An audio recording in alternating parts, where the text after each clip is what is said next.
Hi, everyone, and welcome to another edition of Collateral Nation, where we are talking about the best medicine for peripheral artery disease. It is walking, it's exercise.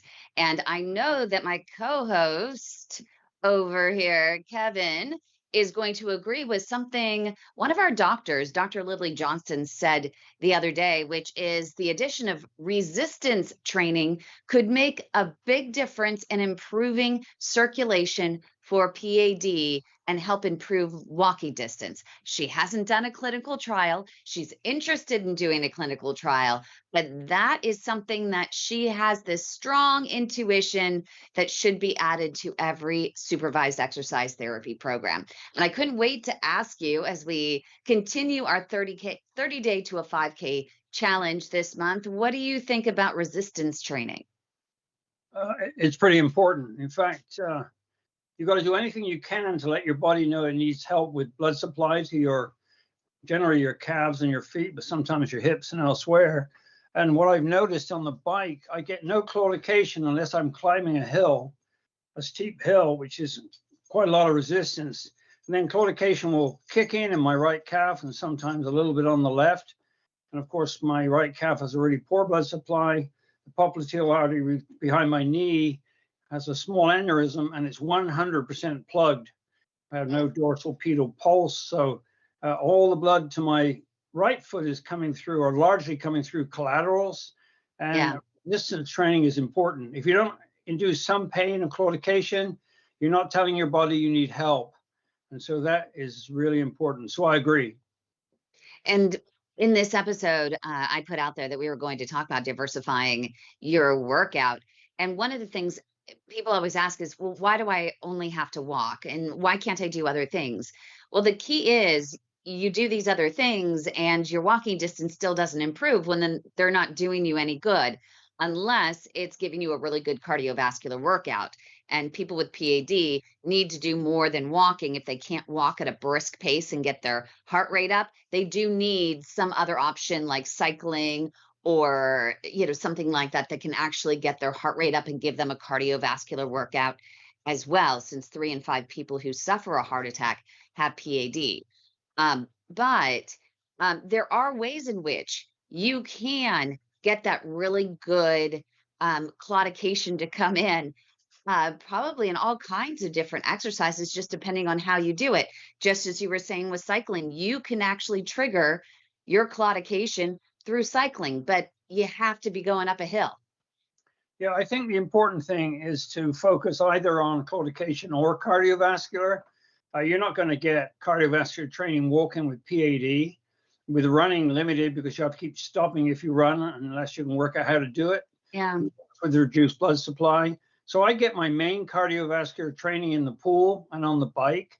If I go on the bike at a steady pace with no claudication, I get a pretty good cardiovascular workout. And in the pool, if I hammer, I'm with a pool boy if I want to, but usually not. I can get a really, really, really good cardiovascular workout. But my advantage is I've been doing triathlons for over 25 years. So cross training is just part of my life. Yeah. Other way to do is at the gym. You can set up a routine in the gym where you're doing a lot of upper body, less stuff that triggers claudication. Superset your workouts. I used to do a steady workout, hour and a half nonstop, supersetting everything. And I would come out of that workout totally sweating. And all I was doing was using free weights and machines. Another really good tool that doesn't trigger claudication and gives you a really good workout is an elliptical trainer, preferably one with a short stride length, though those are slowly disappearing. So that's yet another way. The real bottom line is you have to do something you enjoy, or you won't do it. That's the trick. So It's yeah, true. cross training is really important. You want good, strong cardiovascular. And when it comes to walking or running, if you can, using your whole body, well, clearly you need a strong whole body. So yeah, cross training is important. Resistance training is important. But you have to think of a way to separate cardiovascular training from claudication training. One of our patients ended up sending me a note saying that one of the things that he does on his walk is he brings the elastic bands, a really long elastic band with him, resistance band. And when he gets to a point where he's pushed through, enough of the pain to where it's no longer tolerable, he stops. He puts the middle underneath his foot and he starts doing his bicep curls while he's letting his leg reperfuse. He's sitting there on the end of on the street doing his bicep curls, and I thought that was such a great idea. Oh, there's your cat. It's like kitten. Climbs on everything. Yeah, anything you can do to also make that workout more interesting. If you Yep. walk, this is an important point. You've got to understand when it comes to training for growing collaterals, there's two approaches. One is intensity, where you take it to the point you have to stop, which is this person talked about. And the other is where you keep the pain level below the need to stop, but you're constantly uncomfortable. For instance, yesterday I did the 5K walk, see how it went, and I steadily had pain within 100 yards. I had like from zero to 10. I had like within a few hundred yards, I get like a level 1 pain, and then slowly increases to level 2. I took it to level 3, and I was pretty comfortable there. I mean, it's painful, but it's not preventing you from functioning. And then when I hit slopes, it would go up to a 4. One time I took it to 5, and then I felt my calf locking up, so I had to back off because I didn't want to have to stop. I recorded all this in the app, which is pretty good. I have no idea what the output of the app will look like. And so I managed to do the 3.1 miles pretty well without stopping, except one time when I took it to 5 pain level to see if I could handle it. I could handle it, but my calf couldn't. And so I had to back off. And so the important thing there, that's what I call endurance training, where you're constantly, you don't stop walking, but you don't take the effort, generally pace or incline, to the point you have to stop. That's one way. That's endurance training.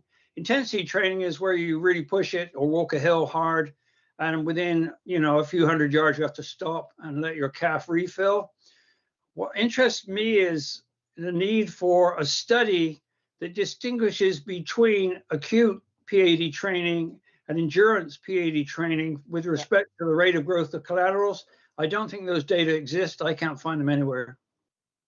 No, I couldn't find it anywhere. I don't think that people understood that there's a distinction. I think most of the people that end up in a supervised exercise therapy program are ones that have pretty severe intermittent claudication. You walk, you get a leg cramp, you rest, and the leg cramp relieves, and then you start walking again.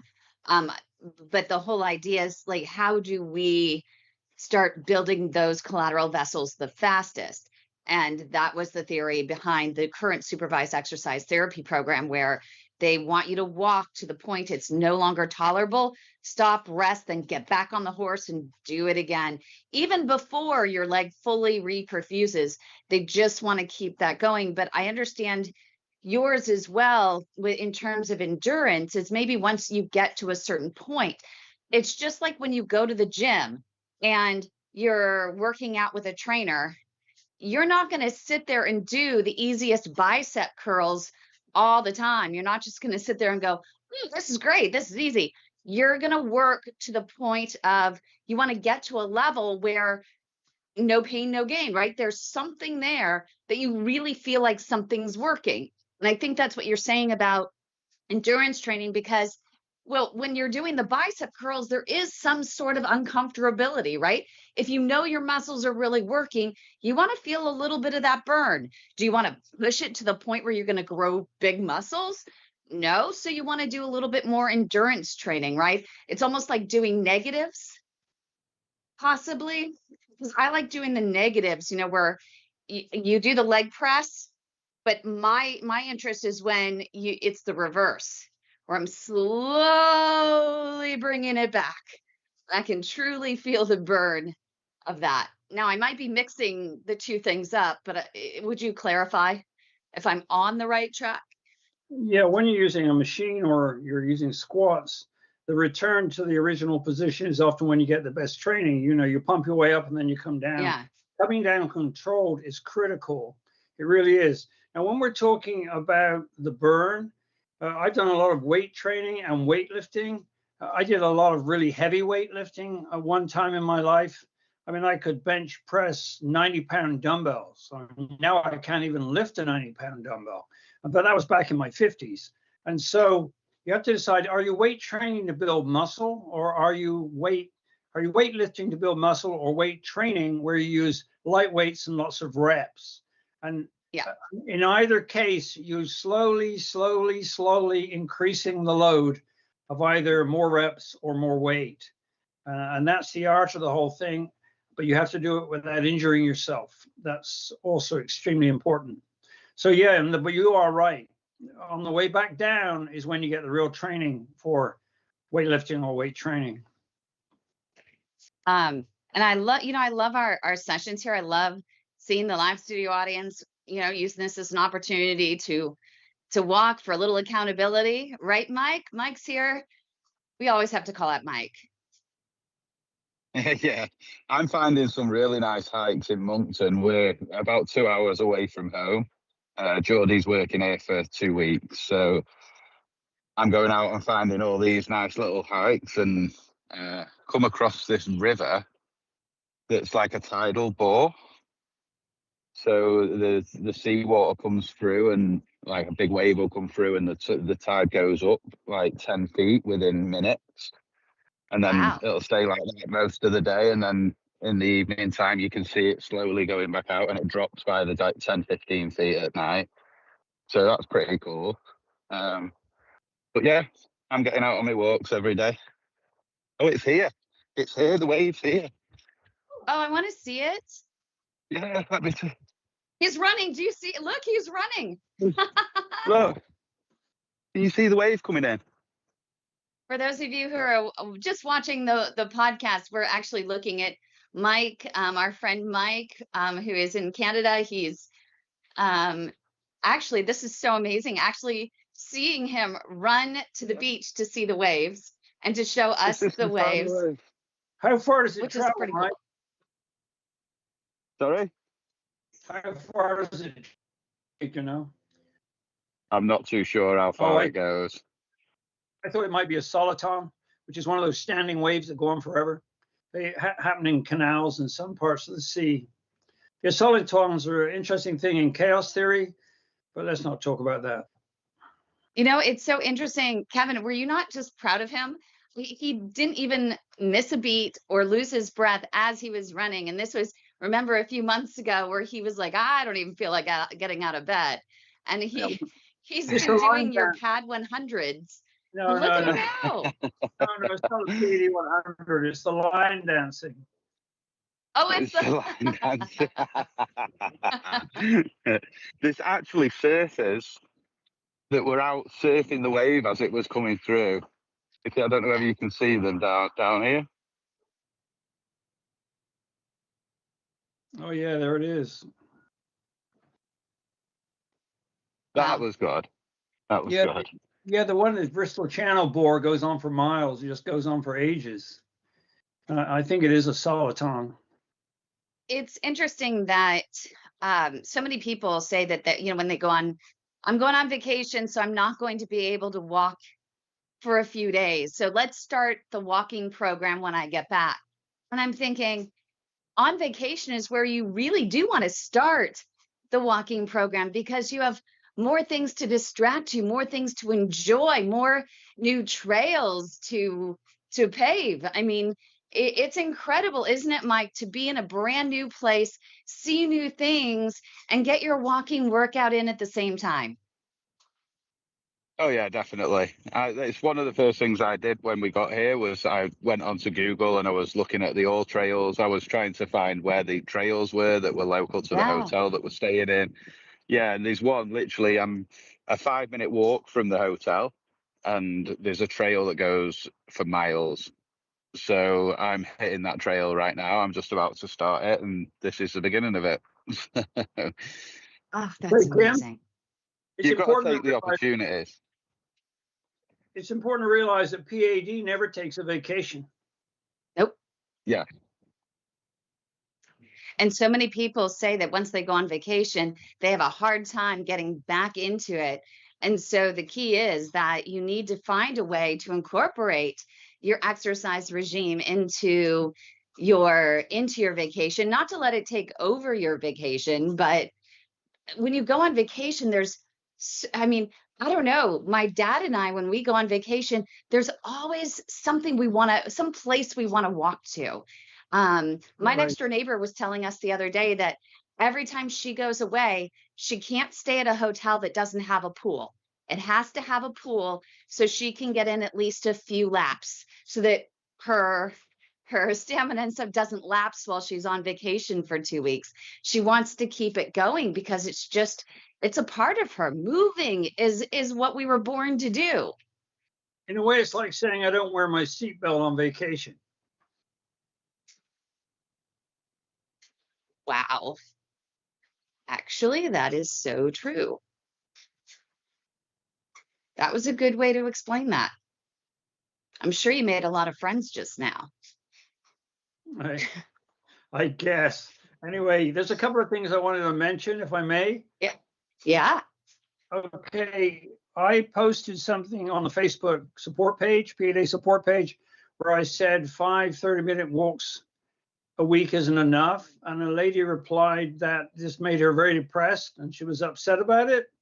And so I replied and clarified, I wasn't asking her to do 5 1-hour walks a week or 20 hours a week. What I was really saying but hadn't said, because I assumed certain things, was if you do your 5 walks, the most important thing to add is the way you move and how you engage your feet in your movement. And so all these tricks are on those videos I put up.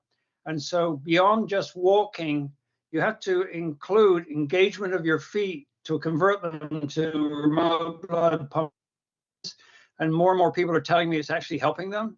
And so doing that is important. Number 2 is trying to walk with low impact, trying to walk using your whole body, not putting all the load just on your legs, walking lightly on the earth. All those things are all part of it. It doesn't mean you have to do more than 5 walks a week. It just means that you have to think about how you move.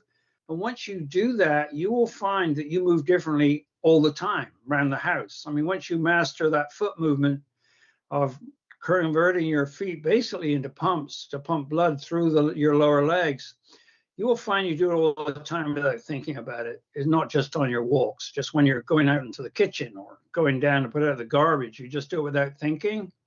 So that's what I really meant. So I clarified that, because the last thing I want to do is, cause people to feel they can't do it, because they can. Yeah. So I responded to that. The other thing I wanted to mention was the fact I put up a video comparing endurance training for P.A.D with respecting the lactate threshold. 2 trainers said people won't understand that. They'll be confused with P.A.D. They'll never reach their lactate threshold. Well, one of my problems is I've got 40 years experience in science, and I've got more than 40 years experience of training. And so I tend to use terms people aren't familiar with.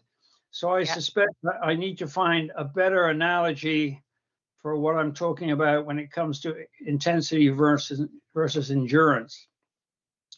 So for me, the analogy was perfectly good, but they said it's just confusing for non-athletes. That's what I wanted to say, Kim. Yeah, the lactate threshold for someone like me, I could use another analogy on that and a little bit more explanation, just in layman's terms. What does that mean? What does that look like? Reaching it. What are we really trying to do? Well, all you have to do, Kim, is load Harper's Biochemistry on your phone and read the chapter on the Cori cycle, and all will come clear. You're putting me to work. Well, we do have to understand our bodies to fight P.A.D, but there is a limit to what we can do. I was kind of interested. I got some really good advice from Josh. I tend not to get into conversations. I tend to avoid social situations because of Asperger's. But I started following comments on my YouTube channel. And then yesterday, I loaded the YouTube Studio app. And there were people coming in on my videos. I had no idea. And one lady commented on my rock balancing video, which is about becoming aware of your center of balance. And she said, oh, we ballet dancers are aware of that all the time, about following our center of gravity. And then she mentioned centrifugal force There's no such thing actually as centripetal force, but it was kind of neat to have a ballet dancer commenting on my old video that I published probably 5 years ago on how to find and respect your center of balance. So I made that ages ago when I was being trained by Rebecca Amos Lawson in body movement skills. So that's been actually helpful to reply to those comments and see what people have to say. Okay, that's me talking. No, that's it's always fun. Josh is our producer, amazing producer, and he encourages me as well to go on there. You have to go on every day. Sometimes you don't always see the notifications come up, but it's really important that if someone does take the time and you engage, we need to be there and we need to respond. There have been so many people that have ended up with something that was limb threatening, leg threatening, and they just didn't have the confidence or understanding that, hey, you can call the hotline, the Global P.A.D. Association's Leg Saver hotline. Instead, they just passively put a little note on the one of the videos. And I'm like, oh my gosh, you need to call the hotline. How do we get in touch with you? We're happy to help. So it's really important to make sure to read every single comment because you never know. Everyone has different experiences, different thresholds in terms of their social skills and also their technical abilities. So to respond, reach people where they are, and then help guide them where they want to be, which is of course a better quality of life, is so important. And that's why I love YouTube. YouTube just seems to be such a great place of discovery and where people I think are just really just trying to find real answers. Well, the YouTube Studio app puts it right in my face now. I just go on the phone and go to the YouTube Studio app, which is free, and there were these comments, so I could just reply to them directly on the app, and then it's done. And it was really, really helpful, and I didn't even know there was such an app. Anyway, that's because of Josh's encouragement. Yes, I call him a genius. We honored him this week as a volunteer of the year because he's amazing. And I never wanted to feel undervalued and want him to feel overvalued because we appreciate him so much. He makes this podcast possible for us, to be here. And if you are watching, don't be afraid to engage. Josh is sitting right there on YouTube waiting for your comments to come in. And to ask questions about walking as medicine, your exercise regimen. You can also ask about the mechanism of action by which collateral vessels are grown, how your natural bypasses grow around your blocked arteries. We've had several doctors on in the past week that have talked about the Collateral Nation in your body and how effective building collaterals is to maintaining your legs. But even more, what they don't talk about and what is so great about joining into our discussion is there is clinical evidence that certain small isolated exercises can improve circulation. It's just not part of the general supervised exercise therapy programs that are out there, unless you're in the UK. Our friend Mike has actually shared the NHS program with us, and they do have a few of the exercises that we always talk about, and in particular, up on your tippy toes, back down on your heels, up on your tippy toes, back down on your heels. I think I saw in there, but for the 30-day to a 5K challenge that we have going on this month, if you haven't signed up, P.A.D. Walking Group.org is where you sign up. It's never too late to sign up. It's about doing these isolated exercises every day and building yourself up to a point where you can really turn your feet into pumps and literally improve your walking distance within the course of weeks. Kevin's managed to do it. Mike, who's in our live studio audience, has managed to do it, but we start with the yoga toes. We go on to the P.A.D 100. You pick up a towel, right? With your toes. It's all about strengthening your toes and then applying what you've learned while you're walking and learning how to walk most effectively. And then Kevin, takes you to a whole other level, which we're going to talk about right now, is how you walk, with your whole body to maximize a full body workout and make sure that you aren't going to injure yourself along the way with so much walking. Right, Kevin? That's right. Would you like me to talk about that now? I would love it, because I'm Okay, sitting here walking. I'm on my treadmill. I'm at 3.5, so that's my level. I was going to move it up to 4.0, but this room is kind of hot. So I've we're already talking gone about a mile and a half, gone 28 minutes. you're talking about incline. The what? Your numbers were incline. The incline, I think it has a 1.5 automatic incline on this one. Okay, so it's pace. I was just wanting to know what the numbers were you were giving us. Was it pace or incline? Oh, sorry. So I've been doing this now for 28 minutes at 3.5 miles an hour. And let's see, so far I've gone about a mile and a half. Yeah, it's pretty fast walking, because average pace is usually about 20 minutes a mile, which is 3 miles an hour for most people. Yeah. So you must have I might have to slow down just a little bit because my hair is melting right into my face. I don't know if I'll last another half hour doing it, and still doing the show. Okay, when it comes to moving with your whole body, I learned this years and years ago. I started out doing Ironman training in my early 50s after watching my son finish on a race in Lake Placid, but I'd never ever been a runner. It's because I had rickets, mild rickets as a kid due to the wartime nutrition in England. And so I started to run, and within no time, I managed to induce injury in my knee. One of my knees had to have knee surgery. And that was kind of interesting. I had to get past the problem with pain in one of my knees due to a tight ankle, but that's a whole long story. Fix that one. And then I was running down some steps while I was training and kept my legs straight, and I split a meniscus. And now I have my second knee surgery. So after 2 knee surgeries, I want to run marathons, and I'm getting almost nowhere apart from injuring myself twice.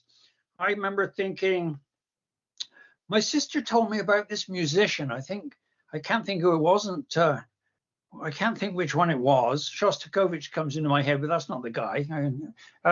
Anyway, she said he was at the top of his game, very famous, going to all the concerts, but knew he could do better. So he decided to stop, and he dropped out. He totally dropped out of the circuit for, professional concert pianist. And for 3 years, he started over and relearned his game of playing the piano and came back a lot better, even better. And so I thought, oh, well, that's a pretty good analogy, if I'm allowed to use analogies. And I thought, well, I'll stop and I'll learn how to run. So I went online and I looked for books on running with things that would help you, not hurt yourself. And I came across Danny Dreyer's Chi Running.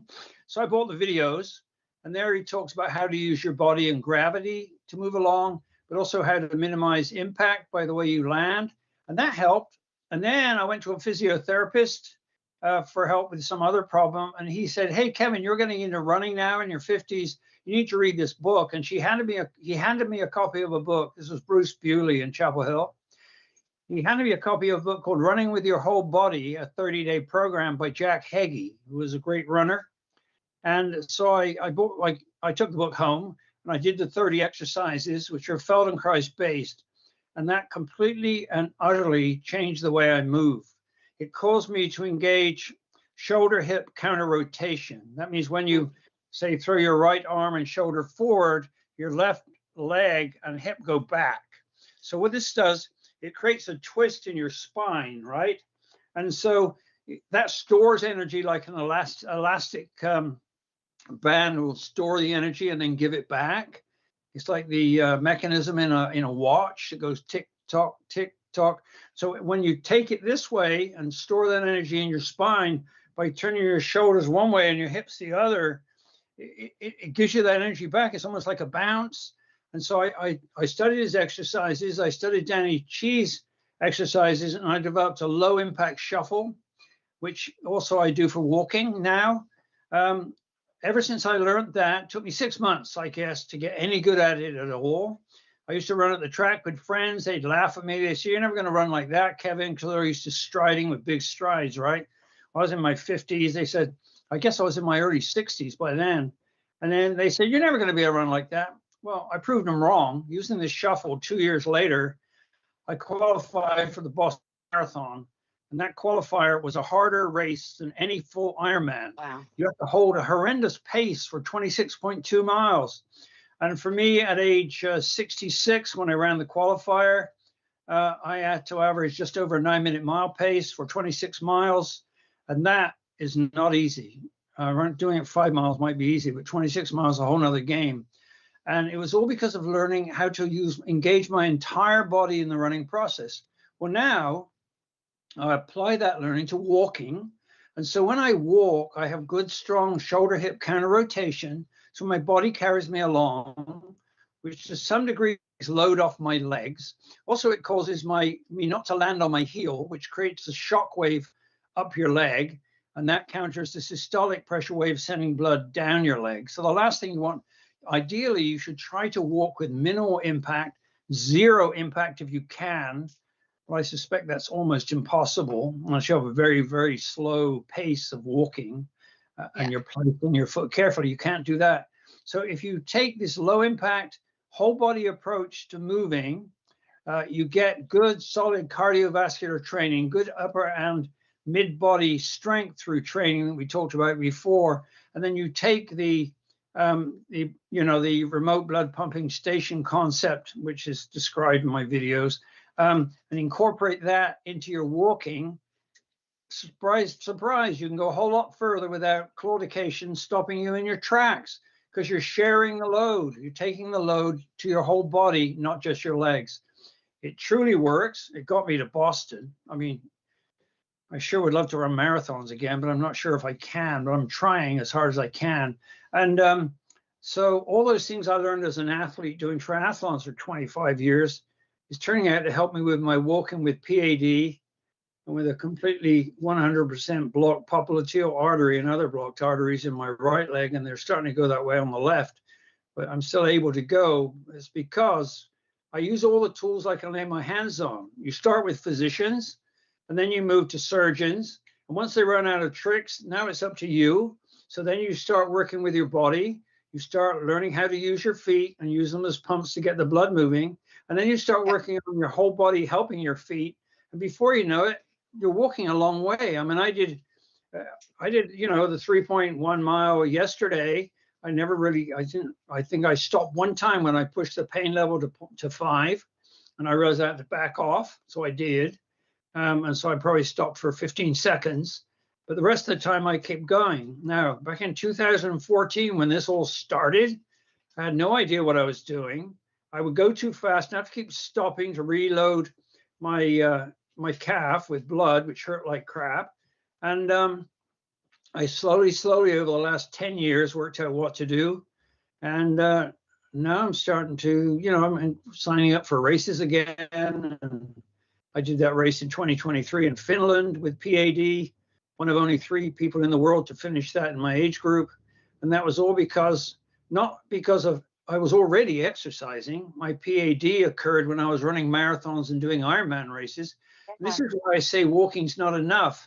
You have to add to the walking the way you walk. You have to help your lower limbs in any way you can. And moving with your whole body is a great way to do that. Over and out. So is it, I'm trying to model it here. So is it right shoulder forward when your left leg is forward? Yes. Okay. So it's opposites. Opposite, yeah. So you're Okay. basically hips and shoulders are doing this in opposite directions. If you look from above down on top of you, you'll see that. And if you look at pictures of athletes, fast athletes running, you'll see that their stride length is huge. Their arm is way over here, but their leg on the same side is way back. So they have this huge stride, like people running 100 yards or 1,500 meters. And you see this really clearly, this counter rotation. And they're using their entire body. And they do that by stretching out. And it's it makes all the difference. So when you walk, you do the same thing. You just have to learn how to do it. Charles, I try I'm and trying to straighten. balance doing the whole body, moving the whole body, and then incorporating the toes and spreading the toes. It's a lot It's a to lot of, think about as you're trying to do well, you have to it all learn at once. one thing after another, but I strongly recommend Jack Hagee's book, but it's a lot of work. Those 30 exercises, they're quite a bit of work, and they're very simple, but reading the description, you have to do it right. But you do those 30 exercises, one a day for a month, you learn an enormous amount about how your body works, and it's all Feldenkrais based. I recommend Feldenkrais to everybody if they want to learn how to move. I studied it for 5 years. So I'm curious how Mike's doing out there. Mike, are you able to get both the shoulders and the hips in gear along with those toes? I was just trying it as you were just mentioning it. It was being I was trying to do this with my shoulders forward and move my hips at the same time and do my toes. No, it's going to take a little bit of practice for that, I think. I'm working on it. It is all practice, but it is definitely a distraction. Um, it's definitely a distraction to the claudication, right? Yeah, So, definitely. we have Mr. Mikey on YouTube. Wish I could walk more, have PAD and CVI, so cannot. So it'd be interesting, Mr. Mikey, if we could learn a little bit more about what is preventing you from walking further, how far you can walk already, and maybe what seems to stop you. Kevin can actually go into one of the points of this conversation that we have is to raise awareness of some of the small exercises that you can do to help before you get out and walk, things you can do while you're still sitting. Kevin, I know you've talked about this a lot, but would you mind, because Mr. Mikey needs some help. He wants to, get out walking. He has CVI, swelling in the legs, and he has, PAD. And I think he could probably benefit from your yoga toes and your PAD 100. Yeah, exercise is probably the best way to go, but with venous insufficiency, compression helps. With PAD, compression makes it worse, and so it's a tricky problem. Does he have? What is the problem with the venous issue? Can you ask him, or is he not online? He is on YouTube, and we have our amazing YouTube producer, Josh, who is keeping an eye and will bring us any sort of comments straight from YouTube as soon as he posts them. Josh is pretty quick on that. Okay, well, the thing is, if he has PAD and venous insufficiency, to be honest, exercise is the way to go. I don't think surgery helps as well with venous issues because they're very delicate as it does with arterial issues. And so exercise can only make it better. The thing is, if he has swelling of the veins in his legs, then maybe a very, very light constriction would be helpful. He just doesn't want it to reduce blood flow through his feet. And exercise really is the way to go. And working his way up to that, what I call the P.A.D. 100, by first learning how to use his feet as pumps. The real question is, how patent are the valves in his veins? How well are they working? Because that's an important part of this process. The thing is, the body responds really well to load. And so I would say, without knowing more about his mechanics, his hemodynamics of his arteries, veins, capillaries, etc., first thing I think of is exercise. And if he does P.A.D. 100, he can do it without load, without gravitational load. Another thing he could consider doing, if he can, is go to the pool, which takes gravity out of the equation, and he can do decent cardiovascular workout to get his heart and lungs strong. And so I would strongly recommend, he does some kind of swimming exercise. I like water running, and he can do that with a float aid if necessary. But to be honest, exercise is the key, along with the other stuff if you can, give up smoking and eat well and all that stuff. But that works over the long term. We're talking short term, for which easing into an exercise program, if he goes online and watches my videos, he can see how to convert his feet into pumps to pump the blood and get it out of his feet and allow blood to flow in. then it'll end up in his veins. And a lot depends upon where the venous insufficiency lies and whether it involves, the valves in his veins. But he has a stronger heart. It will also, take the blood away from the central source of blood. So it's all about.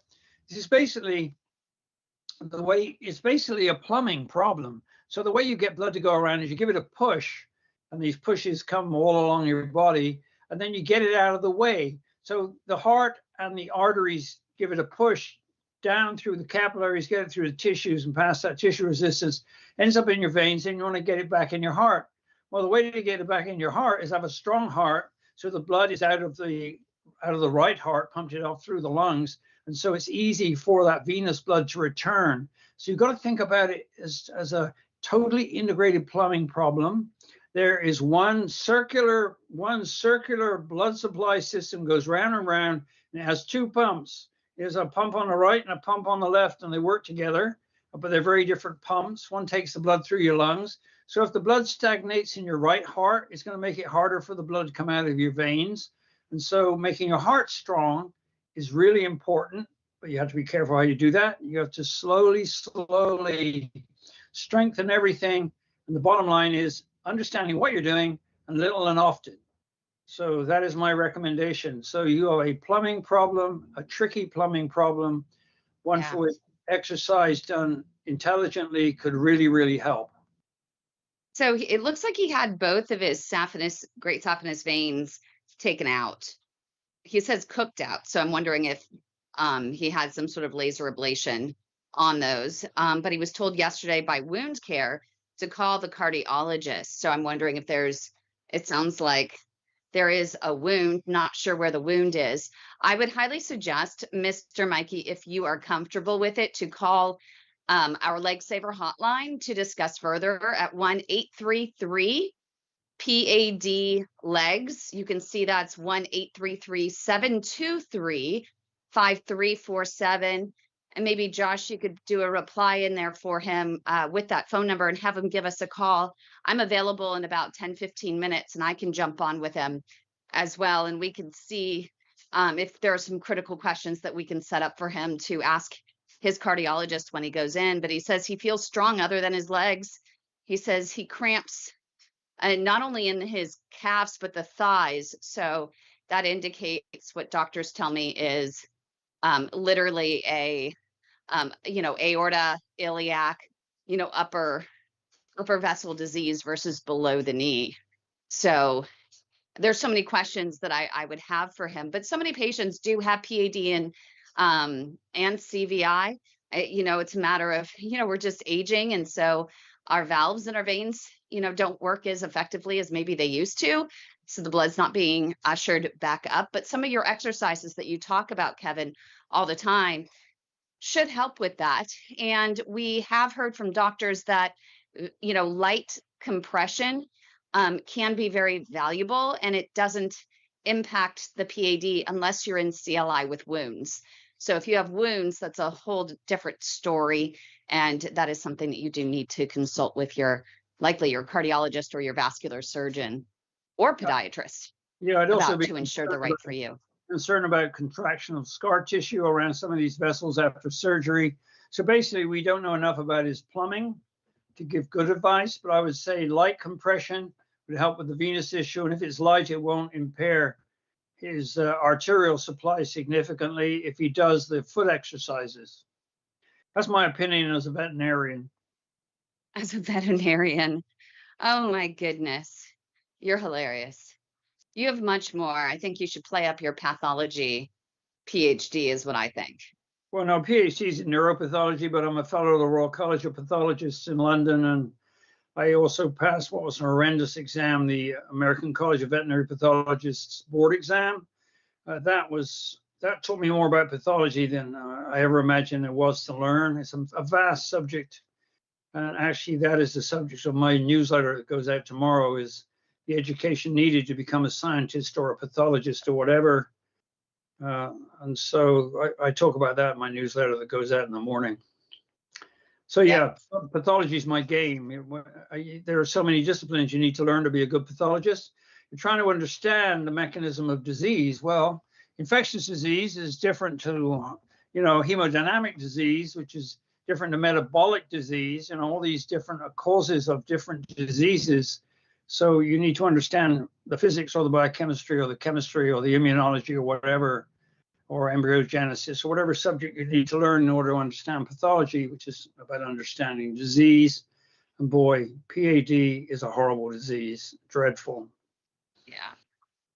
But there's so much that you can do, and you're proof that anyone can do it. It's just little by little by little. And I, talk to people all the time that when they're sitting, at home, you can still be moving those toes. I have so many that say, like yesterday, one of the gentlemen said to me, "Oh, I have a wound on my foot, so I can't, get up and walk. So how do I do this?" And I said, "Well, you're sitting in bed. So you need to start by just seeing what you can do with your toes.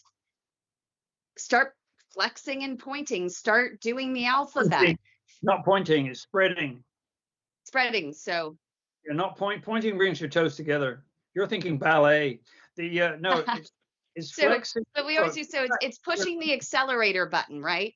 Flexing. No, that's doing this. That's not like, no. You're flexing your foot to pump the blood out of your foot, and then you're spreading your toes to let the blood flow back into your foot. So it's flexing and spreading, flexing and spreading. It's not flexing and pointing. I mean, you're not pointing, you're spreading. And so you're relaxed, and you have to do it very relaxed. It's all in that video I made that had the jellyfish in it, the medusa. Yes. It's all in there. And that medusa is a very good description. It's a very good analogy. Now, is that an analogy or a metaphor? I think it's an analogy. Yeah, that's an analogy for how you need to do it. It's very, very, very fluid movement when you get it right. First of all, when you drive a car, you're kind of awkward and trying to control the wheel. And after a while, you don't even think about it. It's the same with this thing in your feet. It has to become fluid because your body is, wet and dynamic, to quote a famous mathematician.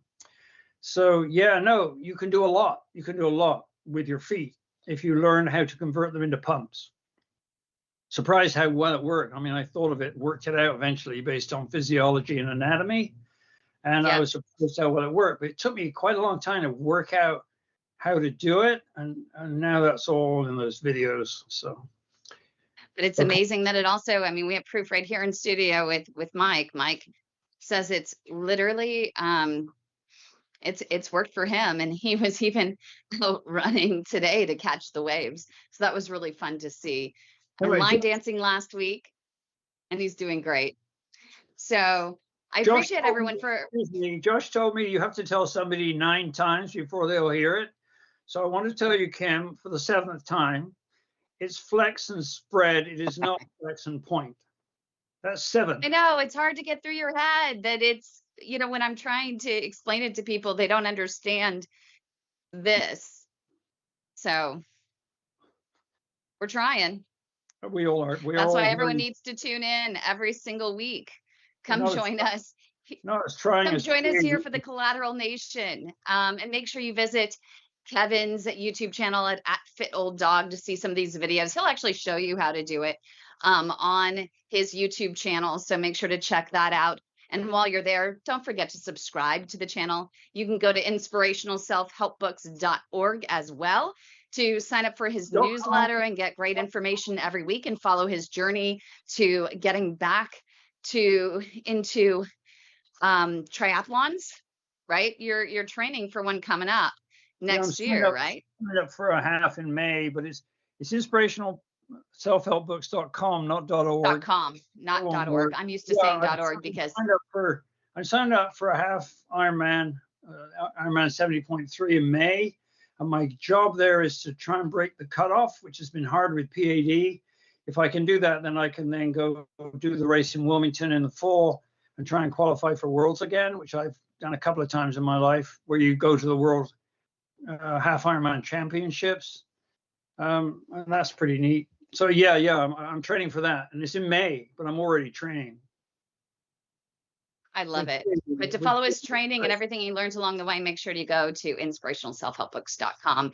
If you want to sign up for a 30-day to a 5K where you can learn all of these great exercises, get them pushed right to your email, make sure that you go to PADwalkinggroup.org, fill out the application, and you will be signed up for our walking program as well as our entire 30-day to a 5K. You don't have to be able to run a 5K or walk a 5K by the end of the month.